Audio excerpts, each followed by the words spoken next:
দুধনৈ বিধানসভা সমষ্টিৰ প্ৰচাৰৰ কাৰণে আমাৰ BTCৰ চিফ আগ্ৰামা মহিলাই ডাঙৰীয়া আৰু মই আহিছিলোঁ।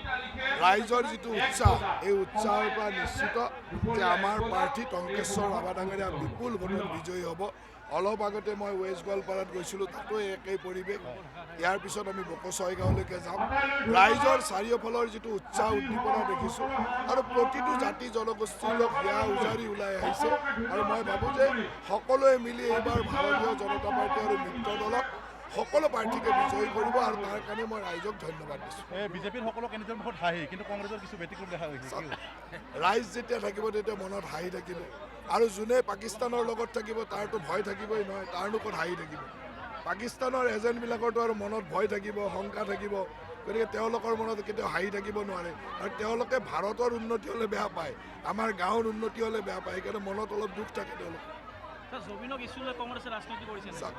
যোনে যি নকৰক কিয় আমাৰ চৰকাৰখনে মুখ্যমন্ত্ৰী ডাঙৰীয়াই সদায় এই কথাটোত অত্যন্ত গুৰুত্ব সহকাৰে কাম কৰিছে আৰু আমাৰ ন্যায়ালয়ৰ ব্যৱস্থাৰ ওপৰত বিশ্বাস আছে। গৌৰৱ গগৈয়ে কৈছে 100 দিনৰ ভিতৰত চৰকাৰ আহিলে 100 দিনত। গৌৰৱ গগৈ প্ৰথমতে কওক যে তেওঁৰ প্ৰথম কামটো হ'ল যে তেওঁৰ ঘৰৰ 3টা বিদেশীক স্বদেশী কৰি লওক, তাৰপিছত অসমৰ কাম কৰিব। যিজন মানুহে নিজৰ পৰিয়ালৰ 3টা মানুহক স্বদেশী কৰিব নোৱাৰে তেওঁ আৰু জাতিৰ কাম ক'ত কৰিব। প্ৰথম 3জন বিদেশী আছে, 4জনীয়া পৰিয়ালৰ 3জন বিদেশী, 3জন বিদেশীক স্বদেশী কৰি লওক, তাৰপিছত অসমৰ কাম কৰিব। দাদা, এই মুখ্যমন্ত্ৰীয়ে কৈছে যে মিয়া বাংলাদেশৰ কামিহাৰ ভাঙিব। আমাক যোনে আগ্ৰাসন কৰে, খিলঞ্জীয়া মানুহক যোনে আগ্ৰাসন কৰে, তেওঁলোকৰতো কামিহাৰ ৰাজহাড় চব ভাঙি দিব লাগিব। অকল কামিহাৰে নহয়, ৰাজহাড়, ঠেং, হাত, ভৰি চব ভাঙি দিব লাগিব যোনে আমাক আগ্ৰাসন কৰে।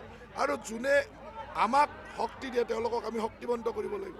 এতিয়া আমাক আগ্ৰাসন কৰিব যোনে আহিব, বাংলাদেশী মিয়াইতো আমাক আগ্ৰাসন কৰিয়ে আছে, গতিকে কামিহাৰ, ৰাজহাড়, ঠেং, হাত, ভৰি চব ভাঙি দিব লাগিব।